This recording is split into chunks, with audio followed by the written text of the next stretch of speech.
Mission to the U.S. Space and Rocket Center's archives, ago. Objectives: uncover forgotten works of art pertaining to the space program.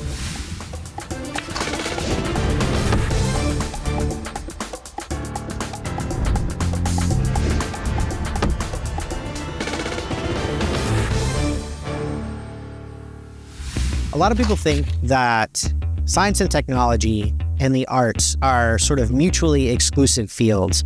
And really and truly, that can't be any farther from the truth.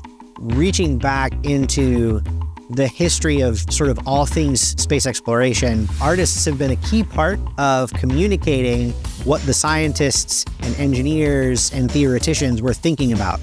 What I want to show you today is a little bit of the different material that we have here at the Space and Rocket Center that showcases the artwork that helps communicate space exploration to people that are not technical, to just sort of the general public.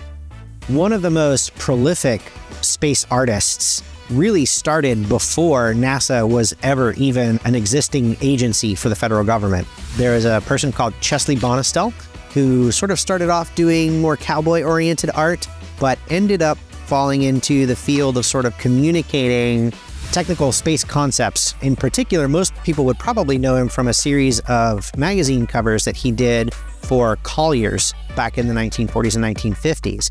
And if you look at the covers of these Collier's magazines, you can see these gorgeous illustrations of these fantastic concepts of things like lunar landers and kind of self-powering space stations and multi-stage rockets landing on other planets.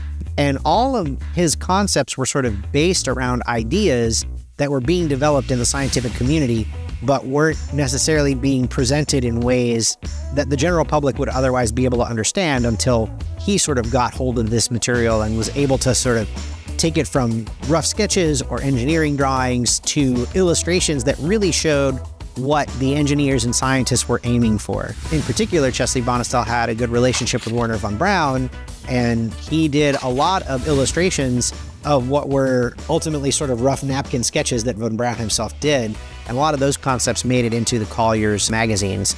Even the Disney Man in Space series, while those illustrated rockets and animated rockets that were in that series weren't necessarily Chesley Bonestell's direct work, they were certainly inspired by his designs and the designs that he worked on with von Braun.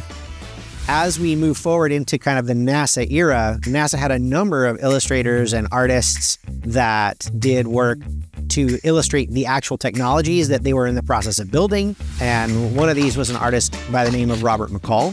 McCall became kind of famous for doing murals and depictions of missions in these really sort of highly detailed, gorgeous illustrations that are very much kind of in the vein of fine artwork rather than just sort of a basic technical illustration.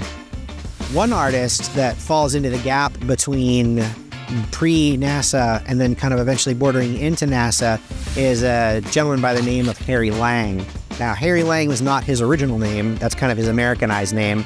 His original name was Hans Kurt Lange.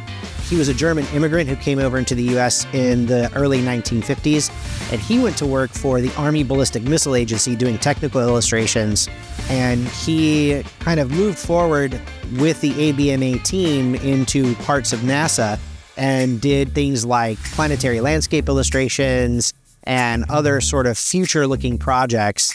Now, Harry Lang would go on after the fact to work for Stanley Kubrick in 2001: A Space Odyssey, and then he basically kind of moved on to become sort of a production designer and film artist of various types on films like some of the Star Wars films, some of the James Bond films. So he kind of ended up leaving the field, but his work was very important, especially here in North Alabama and Huntsville, to kind of sell those technical concepts to the leadership at the Army Ballistic Missile Agency.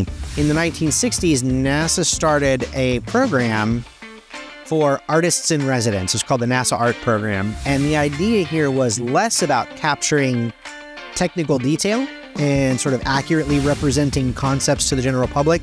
It was really more based around capturing the thoughts and the feelings of what was going on at the time. These artists were sort of free to use whatever their preferred style of art was. So we hope you enjoyed seeing and hearing a little bit about some of this artwork and some of these artists that worked kind of in the field of communicating about space exploration. And let us know in the comments down below which one of these works was your favorite.